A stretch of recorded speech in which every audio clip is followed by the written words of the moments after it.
ada bersama Alex Santiago. Tak tahu apa-apa tu. Tak apa, apa-apa yang kau tahu. Alex dia orang kuat, Brian, Alalan, Nicola, Astas. Aku nak tahu kau mualaf ke? Ya, betul. Malah.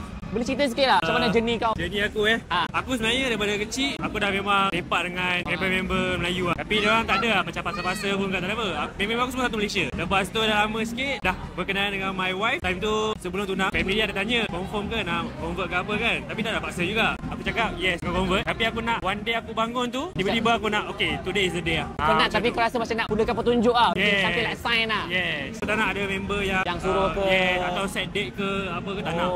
So one day on the 9th of February aku just bangun. Okay lah today's the day lah. Tahun bila tu? 2019. Asal kau dari mana maksudnya? KL. Kau sebelum ni aku Kristian lah. Chinese ke? Apa tapi aku mix lah. Sebab aku nampak Melayu tau. Aku macam okay, darah aku macam ni. Aku ada Thai, Spanish, Australian. Itu belah bapak aku. Okay.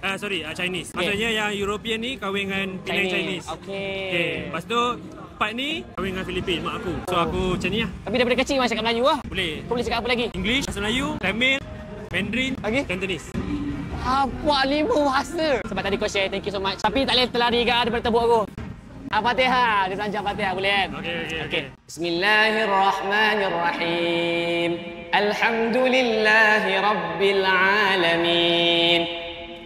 Ar-Rahmanir-Rahim. Maliki yaumiddin. Iyyaka na'budu wa iyyaka nasta'in. Ihdinas siratal mustaqim. Siratal ladzina an'amta 'alaihim ghairil maghdubi 'alaihim waladdallin. Amin. Weh, style dah.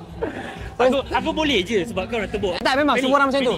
Semua orang yang tahu, aku tebuk dia akan tak tahu terus dia. Okay, thank you dah. Sorry kalau salah silap. Tak ada, santai. Aku suka dia sebab aku sure ramai yang kat luar sana yang maybe ada dalam situation kau juga. Okay, memang aku convert untuk kahwin. Tapi sebelum kahwin tu aku nak make sure aku sedia.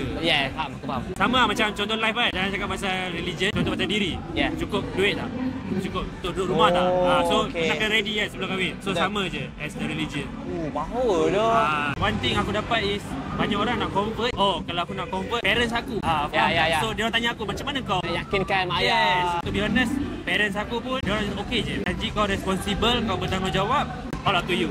Yes, so kalau siapa-siapa yang tengok ni mungkin ada situation yang sama. Advice parents tu kita still perlukan dia orang punya blessing kan. Tapi cuma kita jangan risau sangatlah. When the time come, Kita percaya pada Allah dan Allah akan settlekan semua. Tawakal lah. Baik doh, sumpah baik. Thank you.